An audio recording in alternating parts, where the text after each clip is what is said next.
parts 2 of the tactics of DEF3ND, in particular the detect, which we discussed slightly in the previous Friday also, and also we have discussed isolate, right. So, how to isolate execution and how to isolate network, so that in case a particular application is being exploited, then its effect cannot move to other applications or to the platform level, or in case a network component is part of the network is compromised, other parts of the network can be saved by being difficult to access from the compromised part of the network. There are two more top tactics, deceive and evict. After that we will be done with DEF3ND and we will move on to the next topic. So, deceive. So, many of you have heard of honeypots, right. So, honeypots are deception techniques, but that is not the only deception technique. The idea is that you want to understand and observe the attacker in your network, such that you can gather threat intelligence about how the attacker behaves. And therefore, and in some cases you can actually have a dynamic orchestration, such that once an attacker starts engaging into with your system, you actually redirect the attacker into a decoy system or a honeypot system, so that you can observe them, and the attacker for a while thinks that they are actually engaging with the real system, right. Of course, after a while the attacker will not be able to access things that they expected to access, and depending on how elaborate you make your decoy system, they might understand it very, very quickly, or they might understand it after some time, and more time they engage with in your system, better intelligence you can gather. So, this whole tactic of engaging decoy environments or decoy objects to engage an attacker into interacting with your system is what is called the deceive tactic. And nowadays deceive is actually common, not only common, it is often required. For example, SEBI, the Security Exchange Board of India, they require all their regulated entities that are under SEBI's jurisdiction to actually have high interaction honeypots. High interaction honeypots means honeypots can also be of different levels of engagement. So, there are low interaction honeypots, medium interaction honeypots, or high interaction honeypots. Oftentimes low interaction honeypots are very easy to create. You create a website with a web application with some SQL injection, some various kinds of weaknesses, vulnerabilities in the website, and then attackers will come. They will try to inject SQL injection, they will try to inject an XSS attack and so on, but that does not show a nature or behavior of a persistent attacker. A persistent attacker's job is not to just show to you that your website has weaknesses. They actually want to get into your web server, maybe actually implant a web shell into web server, use that shell to log into your server, then actually try to see whether they can launch a privilege escalation, they try to see whether they can do lateral movement, and then eventually go and establish a command and control communication. So, all this stuff they will not do if it is just a web honeypot, right. So, after it figures, once it exploits the honeypot, it has given itself up, right. So, you know that it is an attacker. So, that will be what we call a low interaction honeypot. A medium interaction honeypot will engage the attacker a little more, and then in the high interaction honeypot the attacker will be engaged like it is a live system. Live system, there is a back end of the web system, which is again connected to a network of devices with various other resources, databases and other things in there. So, so decoy environment is usually, so there are decoy environments you create such that you actually have honeypots, and then you try to make it as elaborate as possible. So, you make multiple honeypots and then connect them together with maybe software defined network or regular network, and then what you get is a honey net, right. So, more elaborate network you have, and you can also get various types of decoy DNS system, or you can get decoy even network environment, such that for a while the attacker would think that they are inside a honeypot. So, you can have standalone honeypots which are not part of a honey net. Usually those are low interaction honeypots, and you can also have integrated honeypots where honeypot is integrated into an application, and often you like for example, you can have a honeypot integrated to your web service. So, somebody tries to get into your web application, but when you see that they are trying to send you an HTTP message which has a let us say a SQL injection payload, then you know that this guy is an attacker. So, then you actually direct that those messages to a decoy web service which looks exactly the same as yours. So, for a while they can engage with that object and you can observe them. So, you can also use decoy files. So, decoy files or decoy resources, these are often called honey files or honey tokens or honey credentials and so on. So, the idea is that you can have a file which no regular user will ever touch, and you instrument the file such that as soon as somebody reads that file, to read the file you have to basically read it from the disk and load it into memory. As soon as you do that, the file is instrumented to send a message to you or send an alert or something. So, that is a decoy file. So, you know that no regular user will touch that file. So, anybody who is touching that file might be actually an attacker. So, that is a decoy file or a honey file or a trap file, whatever you want to call it. Similarly, you can have a decoy network resource. So, you can have a particular socket that you have created, and somebody is trying to communicate to that socket. You know that regular users will not. So, you know that somebody is trying to do something unusual. You can also create decoy persona. So, you can create a fake administrator and create a administrator password. So, when you start watching what passwords are being used, as soon as you see that particular password is being used, you know that somebody has stolen the credentials. Oftentimes it is useful, especially to actually put such information on the social media to entrap potential attackers. So, you can do decoy public release, you can create decoy session token, you can use decoy user credentials, all these things to actually lure an attacker into doing something which would allow you to figure out what is going on, who is trying to get into your system.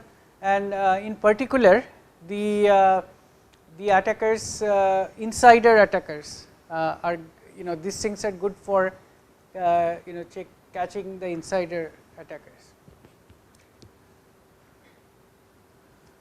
So, the last one in the original DEF3ND list was evict. So, you have to evict from the if you want to if you detect that there is an attacker which is in your system already, they might have used a compromised credential, or they might have gotten some way of exploiting an existing service to do a remote code execution, or somehow they started a process and or injected code into a process, live process. You have to evict them, right? So you have to make sure that you terminate such activities. So credential eviction is easy because you have to just ensure that from your authentication system you have removed that particular account or locked a particular account that you know that has been compromised. You can also do authentication code cache validation, because let us say a session cookie, right. So a session cookie, recently you might have read that people were getting into Google by non-expiring session cookies, were able to connect to Google accounts. So you have to basically do invalidate the session cookies, etc., session tokens, etc., from the authentication cache. Process eviction is basically you have to, once you determine which process is running with some kind of a malicious code or injected code, you have to terminate the process. So what did we learn from all this, right? So and now if we go back here and you see that here we have another so this is, as I said, that this MITRE attack or MITRE defend, MITRE engage, these frameworks are living knowledge bases, right. So we last year we had this harden, detect, isolate, deceive, eviction and evict. Now they have restore here. So you have to restore the system, right. So you have to for example, in case the attacker has stopped your access by maybe DDoS attack, the denial of service attack, or by logging off users, you have to do restoration of the access. You may have to also restore objects like your file system, right. So or important restore from backup, disk image and so on. Similarly, here you see that in the evict you have they have added this process eviction and credential eviction, which we already saw, but they also added file eviction here. So this is a living database.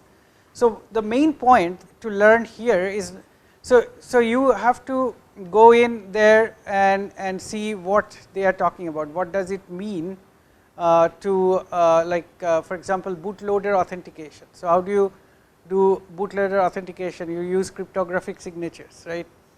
But this is not the main point. The main point of this is to understand that in order for you to actually do this cybersecurity profession, right. So you will be a cybersecurity professional.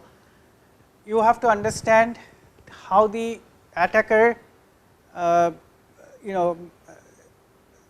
the attacker behaves with respect to compromising a system and establishing its persistent presence in the victim system, and then continuously victimize the victim by continuously interacting with its command and control server, bringing in new payloads and creating more and more compromises, more data exfiltration, more credential exfiltration, all kinds of stuff. And then you have to understand what are the artifacts that an attacker creates in the system, and then you have to understand how those artifacts may be used for either for forensic investigation or for figuring out whether an attack is currently ongoing.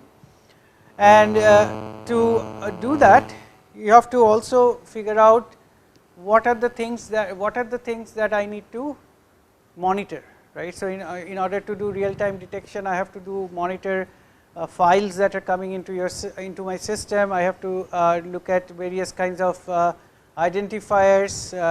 I have to monitor the network traffic. I have to monitor the hosts activities in the hosts and various processes. I have to monitor the user activities and behavior, etc. But also for the sake of protection, you have to also harden the system. You have to also be able to know how to isolate execution and isolate network through various virtualization process or containerization process, also through the network segmentation. Then you have to also know how to do deception, how to do eviction, how to do restoration, right.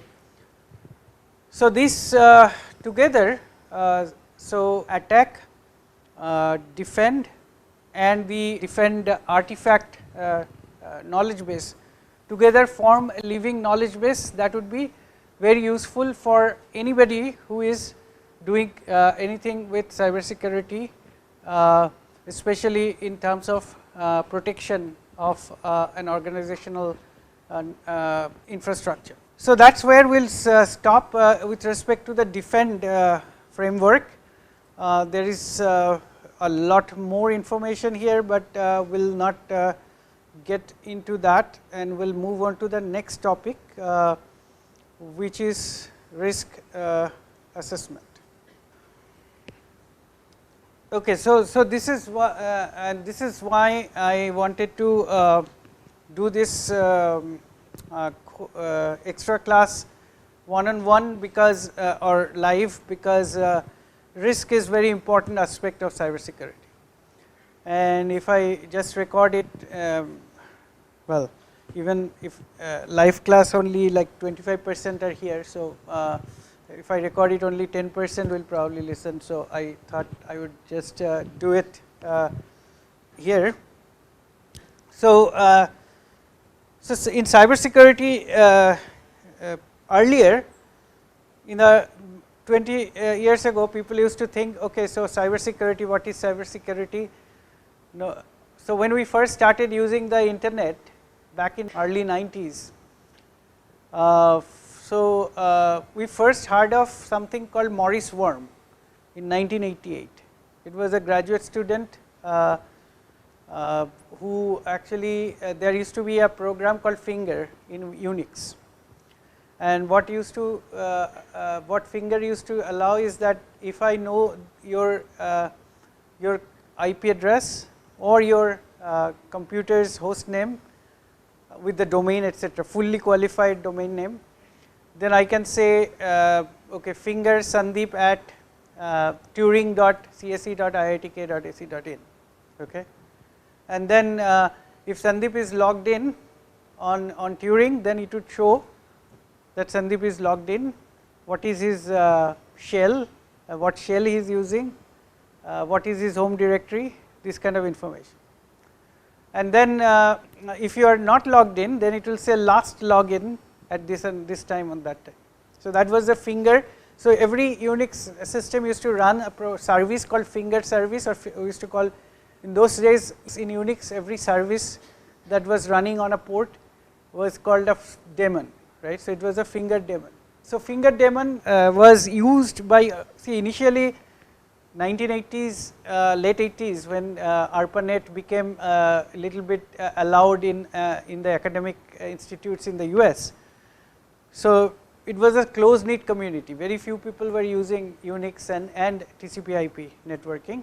So, therefore, they knew each other. So, they wanted to see whether some guy who they know in another university or in his own university is currently logged in, because then you can also say talk at talk Sandeep at turing.iitk.ac.in, and irrespective of what you were doing, a talk thing will open up.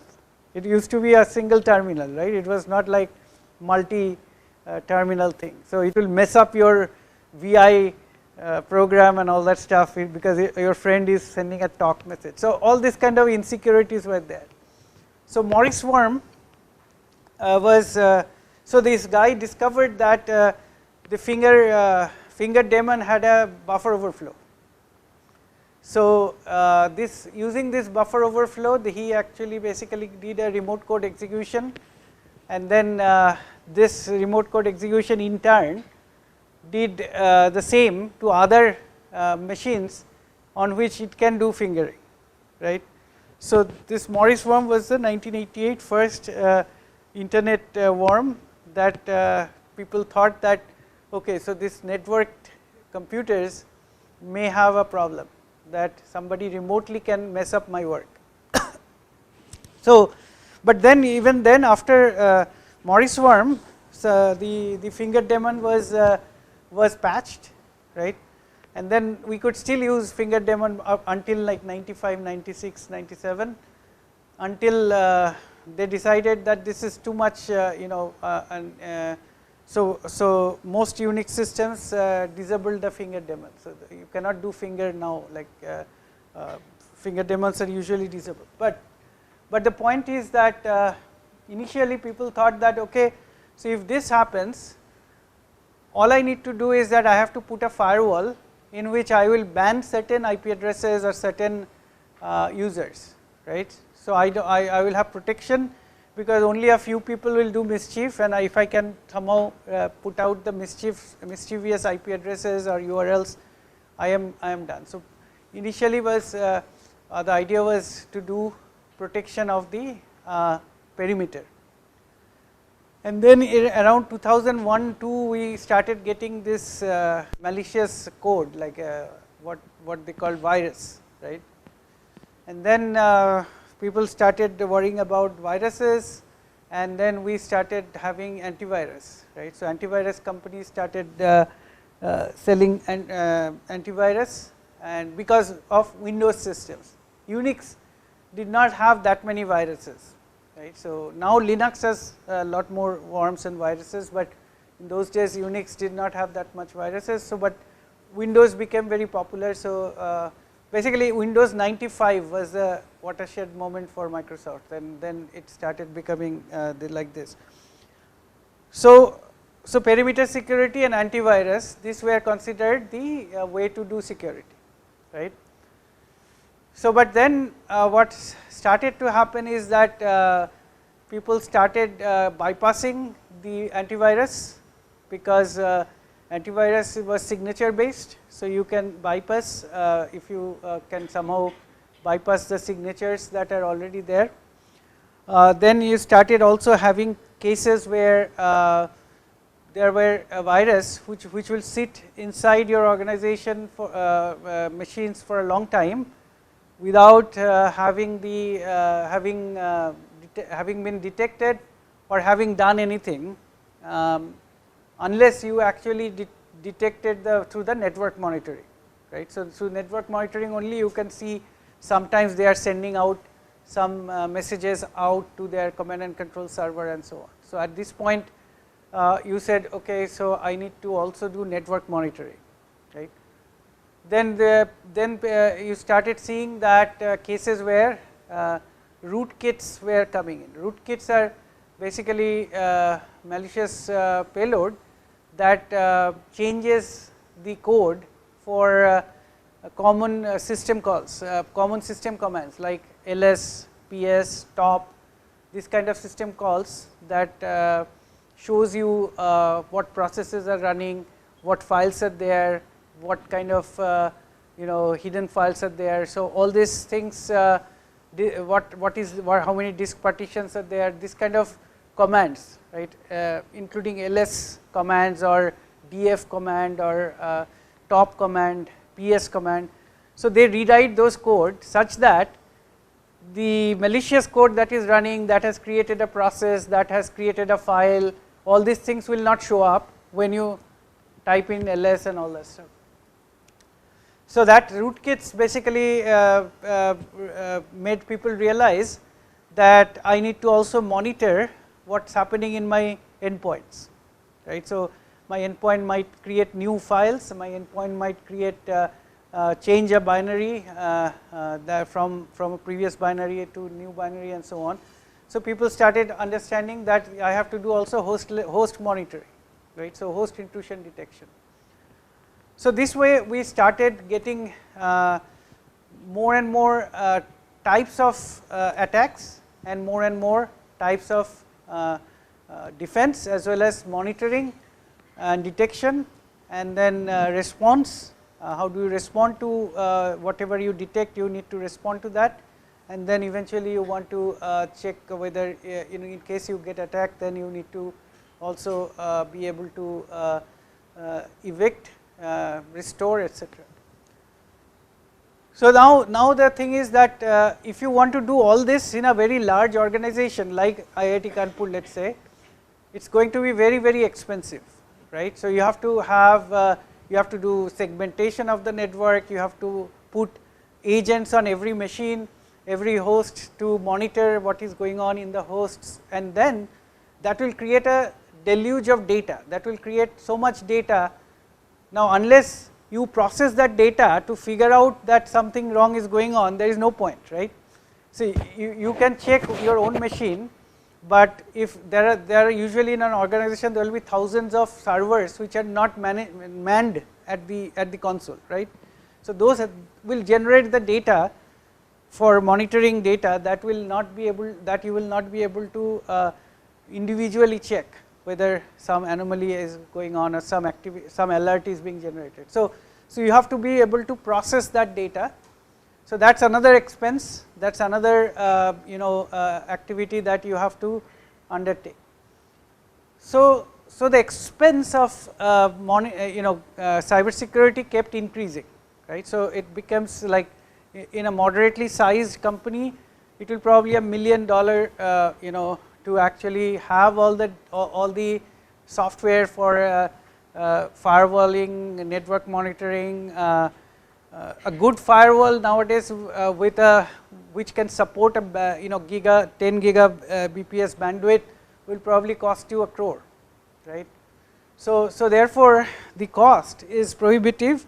So people started deciding that how do I actually do this within the budget that is allocated to cyber security.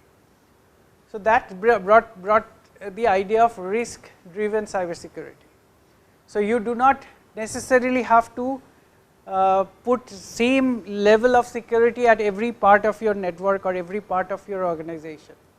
So you have to figure out which parts, which devices, which network segment is the most risky segment with respect to cyber security, and then put more of your budget on that component and less budget on the component that are lesser risky, right.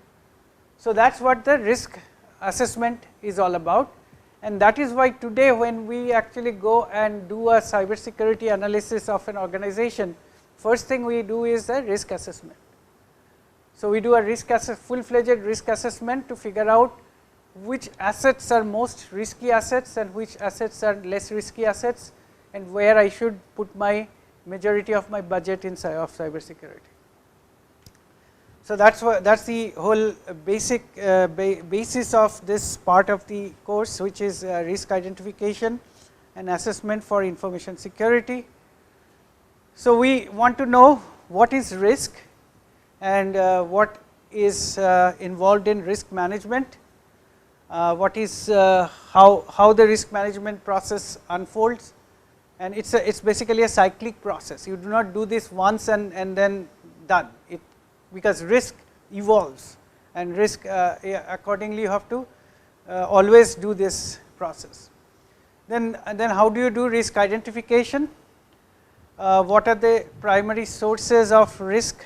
What are the and how do you do risk assessment? And then you see what are the different existing methodologies for risk assessment, and then who is responsible for risk assessment for an organization. So what is risk? Sorry, here a word is missing here.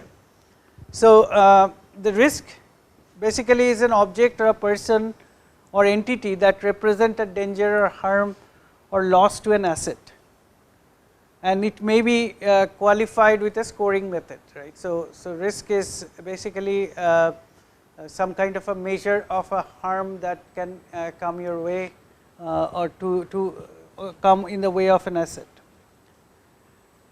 So, the risk management is the process of identifying, assessing and evaluating the level of risk facing the organization. So, identification of the risk, assessing and evaluating, right. So, the threats to the information stored and used. So, information security risk is about information, right. So, we will also talk about risk to non-information assets, right. So, but in general we normally talk about like an organization like IIT Kanpur or a government department. It is usually the information that is at risk, right. So, people's data or intellectual property, these are the things that are mostly at risk, right. So, so the threats to information stored and used by organizations for achieving business objectives. So, if you have data that you do not use at all for anything as far as your organization is concerned, right. So, bachelor's thesis from 1960s at IIT Kanpur, they are somewhere in a library in some dark corner, right. So, that is an example of an information that is probably have no value, right. Only, I mean, it has a value to the person who wrote that thesis, right, but no value to the IIT's business as far as IIT's business is concerned, right. So, we will not consider that as a critical information asset, but suppose somebody has filed a patent, right, in IIT, and he has a formula, chemical formula for a particular chemical molecule that will be useful for treating cancer, right, and that is in the computer of the user of the faculty and the student at several places. That would be something that a Chinese attacker might find useful, right. They may want, or the genetic sequence of a particular disease or a genetic sequence of a particular pathogen, right. Similarly, if you have a particular hardware design that has been patented or planning to be patented, and that is an intellectual property that may be something worth stealing by a foreign agent. So, that might be a critical asset. Another critical asset is personally identifiable information, right. So, for example, all the students for some strange reason have their Aadhaar card and their PAN card and all kinds of information stored in IIT system, right, in servers. Those are personally identifiable information. The scores or the CPI of students, their roll numbers, their names, their father name, their parents mobile phone number, all that stuff is personally identifiable information. That is very critical asset.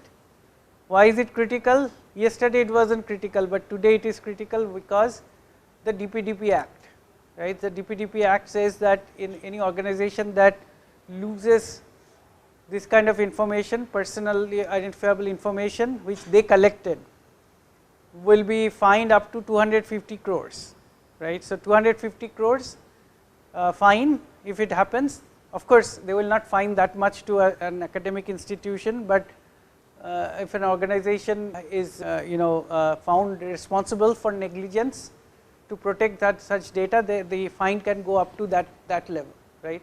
So, that will be a critical asset. So, all kinds of informational asset are critical asset.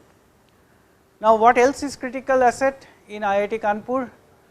In IIT has I believe 3 substations, right, and 3 substations, and one of them is a large 33 kilovolt substation near the health center, right. That is a pretty large substation, and then we have one near opposite here towards the market, the shop C. That is a 11 kV substation. There is a 11 kV workstation near the Techno Park. So all these substations have devices, programmable logic controllers, which if they have been they are attacked, there could be not only blackouts on campus, which may be difficult to restore very quickly. There could be also explosions, transformer explosions, and so on. Right. So those are critical assets, but those are not information assets. Those are more assets that are equipments. So those things actually you have to figure out what assets do you have on which there could be threats, right. So first of all, we already discussed that the information about personally identifiable information about students, about employees of the organization, those are critical assets, and there could be threats on them by exfiltration of that data, or ransom, by encrypting that data you can actually stop, for example, processing of registration during the registration period, or grading of during the grading period. You can do all kinds of attacks on that kind of data. Similarly, on the substations you can make attacks in order to create blackouts. You can also, there is a sewage plant near media center, right. So you can actually attack the sewage plant to spill sewage. This happened in Australia for one of the first attacks on process control instead of to information asset was in Maroochydore sewage plant in Australia in year 2000. So a disgruntled engineer, the organization fired him, but did not expire his username password. So by using his username and password, he got in and spilled the sewage so much that the entire city was filled with sewage, right. So that's one of the possible threats. So understanding the threats to the information or other kinds of assets, digital assets, which are used for achieving your business objectives. So it's very important to connect this to your business objective. As I was saying, that the thesis that are maybe stored in some corner of the library from 1960s may not be important for achieving the business objectives, but if IIT is patenting things, that kind of data is important for its business objectives. And then you have to decide which countermeasures, if any, to take to reduce the risk to an acceptable level. So risk is also never zero. So you can never get a zero risk situation, right. So like you are living life with with risk, right. You are going from here to your room on a bicycle. Who knows, somebody will hit you from the back, right. It can happen, right. So there is always risk. So if you want zero risk, you have to sit underneath your bed and pray that the bed doesn't fall on you, right. So since there is always a risk, there is people live with an acceptable risk. We decide for ourselves what is the acceptable level of risk. So similarly, an organization has to decide what is its acceptable level of risk, and this acceptable level of risk has to be quantified and has to be understood by all stakeholders.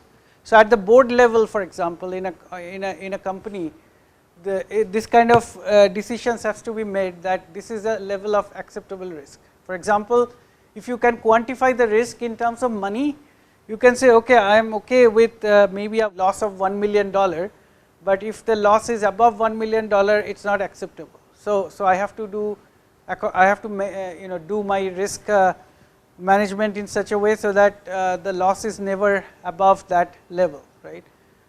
Now, you can always, the risk is such a thing that you do not have to necessarily manage yourself. You can also transfer the risk. For example, you can take a cyber insurance. A cyber insurance, if an insurance company is willing to insure you for cyber incidents, then you are basically transferring the risk, right. But insurance company is not foolish, right. So, they will come and audit you and see that you are doing your due diligence. If they say you are not doing any due diligence, then they will not insure you, right. So, transferring the risk is not like you treat the risk completely, like a hot potato and put it into the lap of the insurance company. Insurance company will also want you to do the due diligence. But so, let us see. So, what is the risk life cycle? So, threat agents. So, a threat agent could be a threat group, a insider, it could be some hacktivists, depending on your business's situation. For example, during the 15th August or 26th January, we get message from the government that Malaysian cyber army is trying to deface Indian government related websites, right. So, IIT Kanpur has to take special care at that time to make sure that this thing does not happen, right. Similarly, you can get that during the G20 summit in September, there were I do not remember the number, I think 15,000 attacks per second or something was happening on the G20 website, right. So, you have to understand, you have to imagine what would happen, not only based on what system you are running, but also your geopolitical context, right. In a geopolitical context, you have to understand who are your threat actors. So, threat actors will now look for vulnerability. So, remember, they will do reconnaissance, continuous reconnaissance, they will find vulnerabilities, and then they will try to exploit the vulnerabilities, which will lead to risk for your organizational business processes. So, risk is not to an individual, risk is to the business, right. Eventually, every organization has a business to run, and this business will be impacted if an attack happens.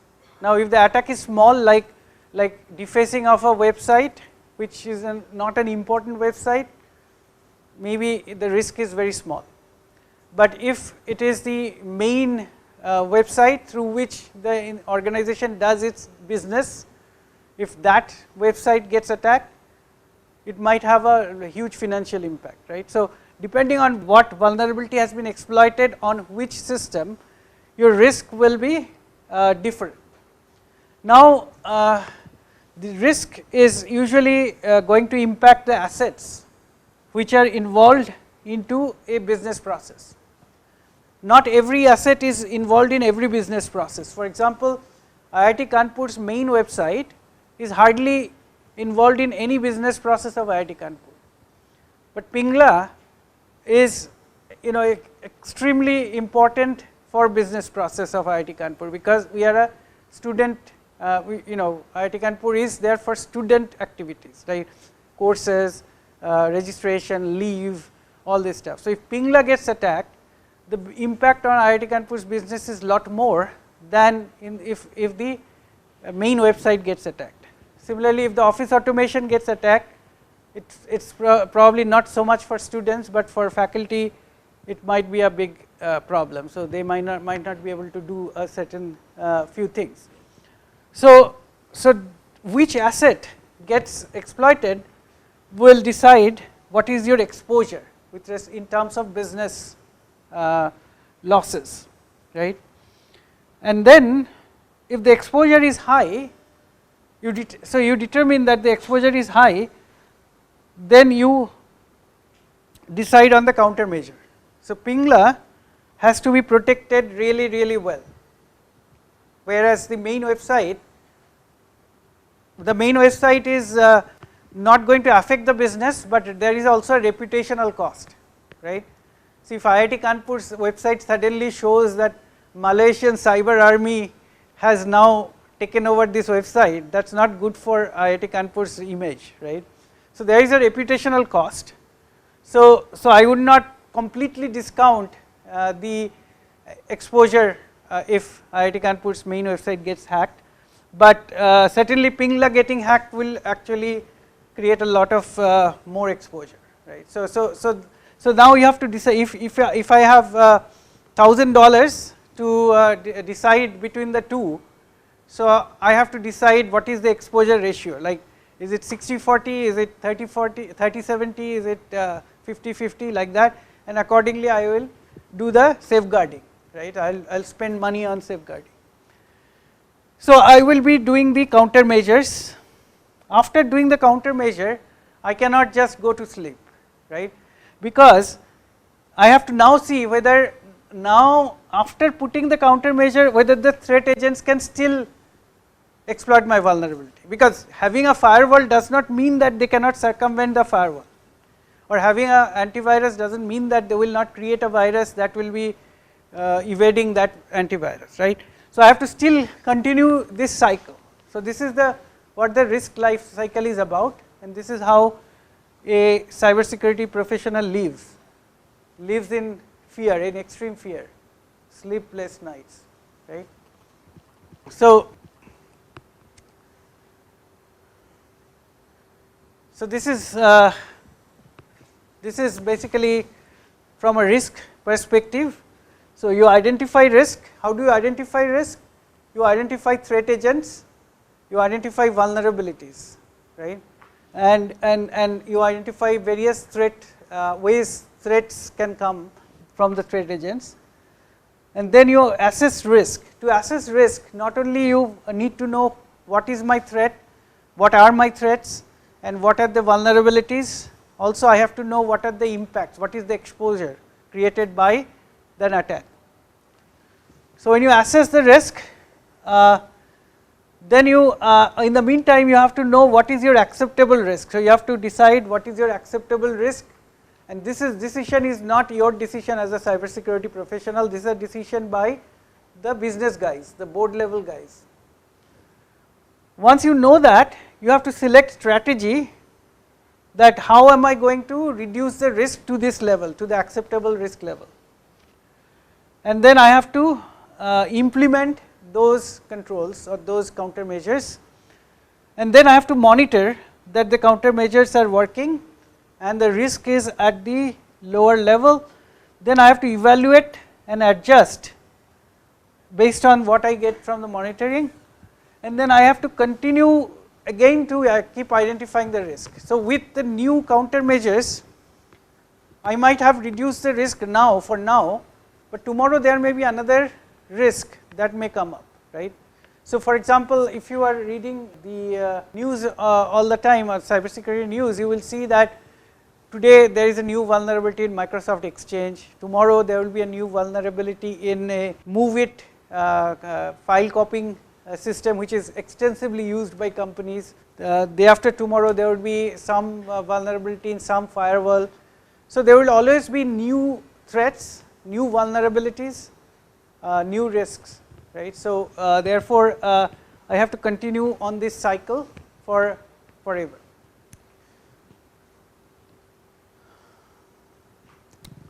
So, this is the mantra of cybersecurity actually. This is from the ancient Chinese book called The Art of War by Sun Tzu. He said that if you know the enemy and know yourself, you need not fear the results of 100 battles. But if you know yourself and not the enemy, for every victory gained you will also suffer a defeat. And if you know neither the enemy nor yourself, you will succumb in every battle. So attack framework was about knowing your enemy, defend was about knowing yourself, and if you know both, then you are better off. If you do not know either, then you are going to have big problem. And if you know only one, then you might have some wins, but not always. So the idea of risk management is actually first imagine the threat actors, what the threat actors can do to your system, right. So threat modeling. Once you are doing threat modeling, once you are done with threat modeling, then you have to understand what is the probability or likelihood that that particular threat will actually be realized on your system. Not every threat can be realized on your system. So at this point you have to look for vulnerabilities in your system. So after seeing the vulnerabilities in your system, you will see for every threat that you imagined whether that threat can actually happen in your system given the list of vulnerabilities that you have. And this way you will get the likelihood that your system will be compromised. Once you know the likelihood of your compromise, now you want to know what is the impact or exposure out of that compromise. That is, if this system gets compromised, what would be the loss? If the loss is very high and your likelihood is low, then also your total possibility, total expected loss will be high, right.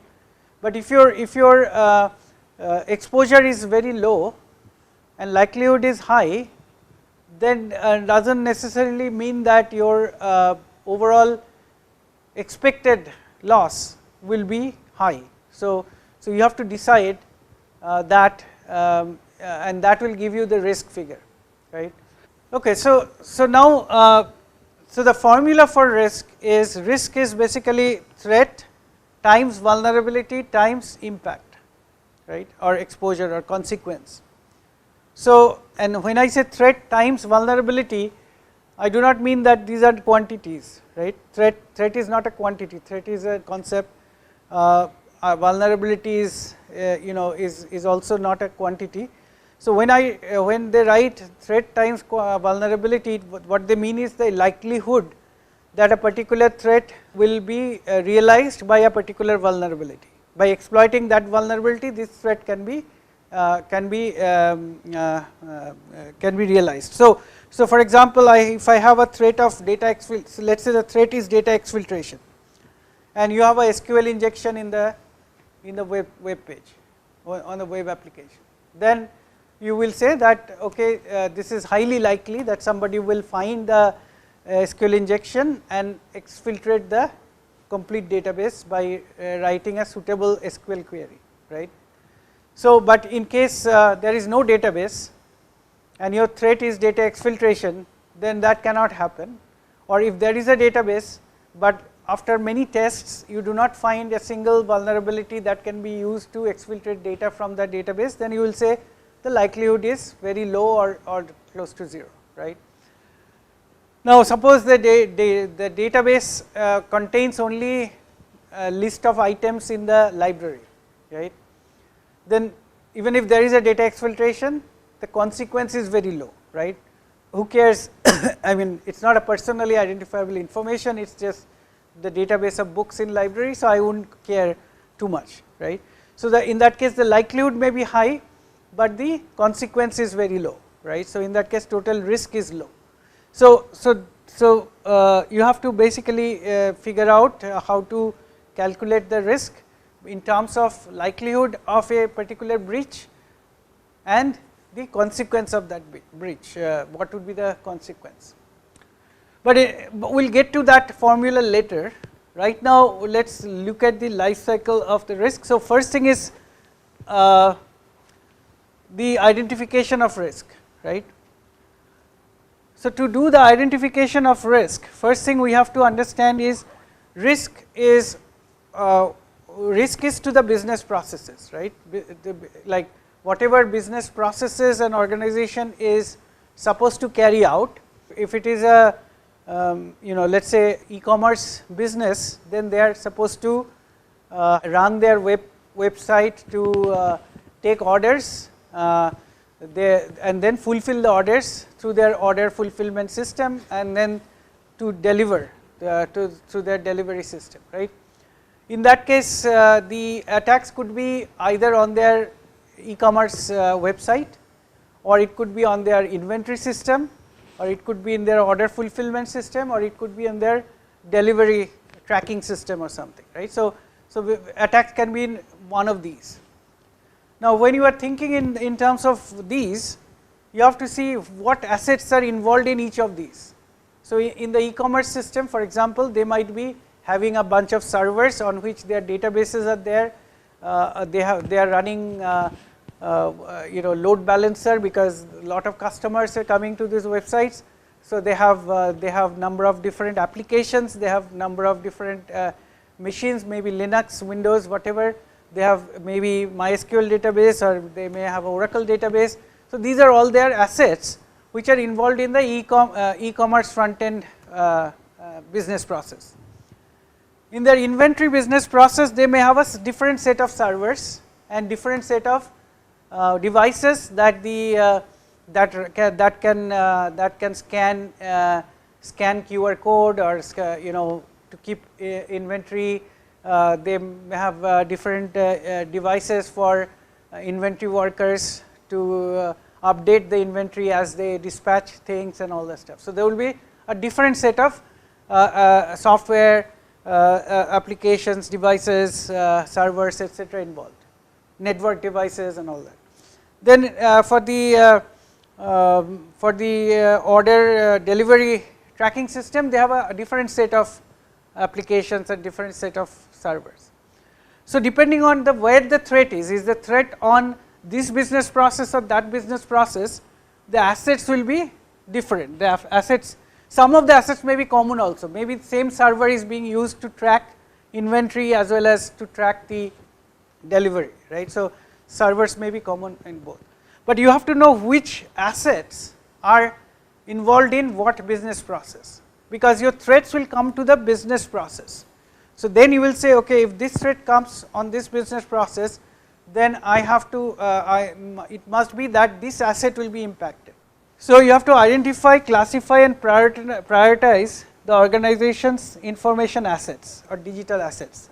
So, this is about knowing ourselves, and then you have to know what are the types and sources of risk and uncertainty. See, this is what the threats are, and associated with each of the investment objectives. And this is very crucial, because you have to know what assets belong to which business process, and you have to also know what are the possible sources of risk, or what are the threats on those assets. And if the risk is not identified, you cannot evaluate the risk, and you cannot do much about managing the risk. So, what are the information assets? So, information assets are actually, you will be, so you would by now you know data is an information asset, you know software is an information asset, and you know hardware is information asset. What you actually probably did not know, that procedures and people are also information assets, right. So, procedures means that there are certain standard and sensitive procedures, like how do you do your inventory control, like how do you do your manage certain things, like for example, when there is a crash, how do you restore, and this kind of information, these procedures and so on, those would be part of your information assets. And people, employees type of people and non-employee type of people will be also your information assets, because they can be compromised. People can be compromised through social engineering, and therefore, they are also, there is threats on those assets, right. So you have hardware, software, of course, are assets, operating systems, security components like firewalls and antivirus and all that stuff, applications.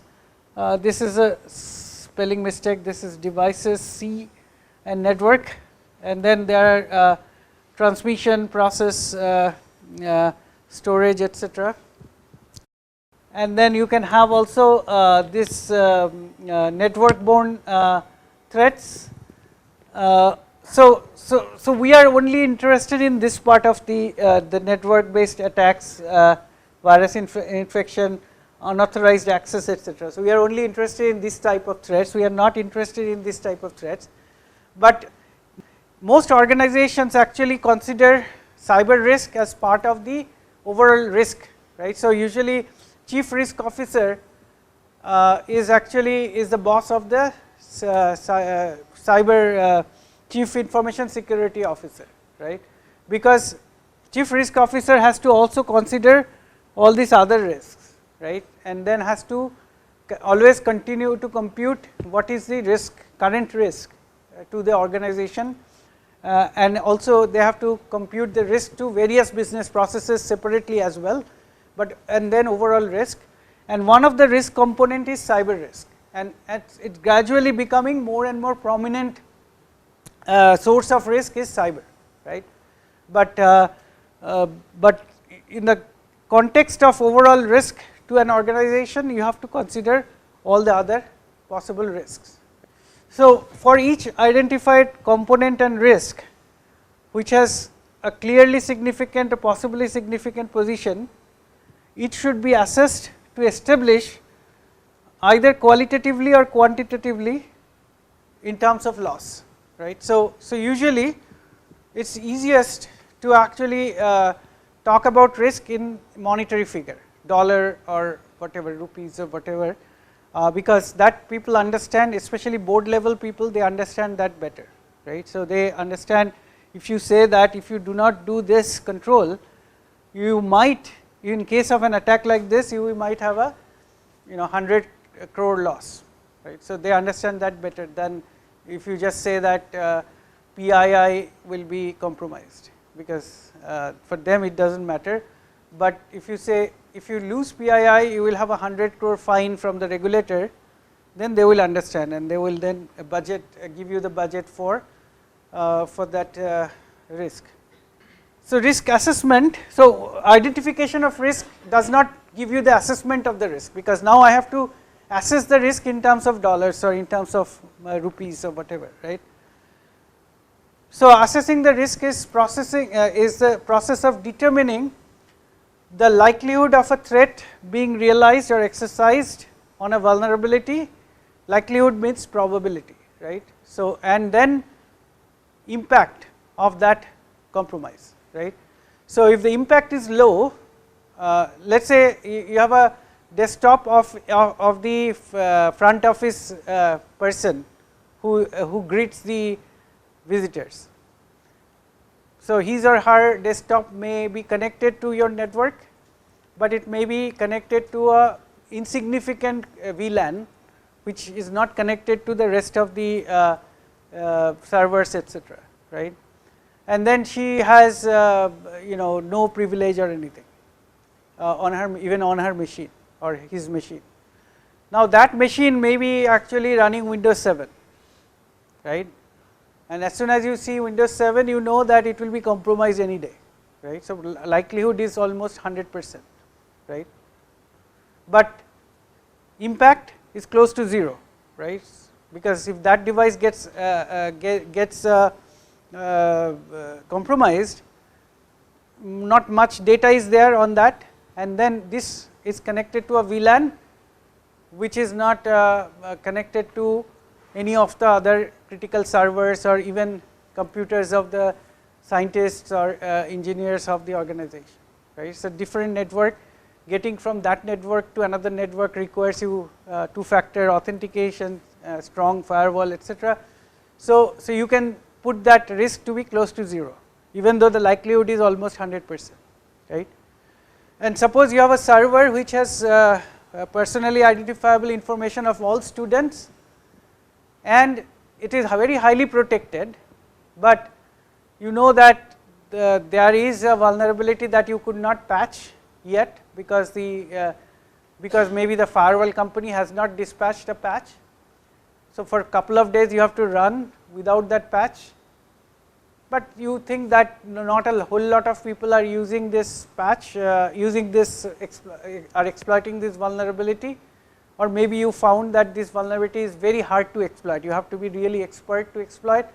So you can assign a very low probability that within this next 2 days before I could patch the device, I will have a chance of an attack, right. However, the impact will be 250 crores, right, because if it gets attacked, then you are going to lose, you will be fined by the regulators 250 crores. Then you will put the risk very high, even though the likelihood was close to 0, right. So that is how we actually calculate the likelihood and the impact. So both likelihood and impact is very important in determining the risk. Okay, so it's 7:30, so we'll take it from here tomorrow.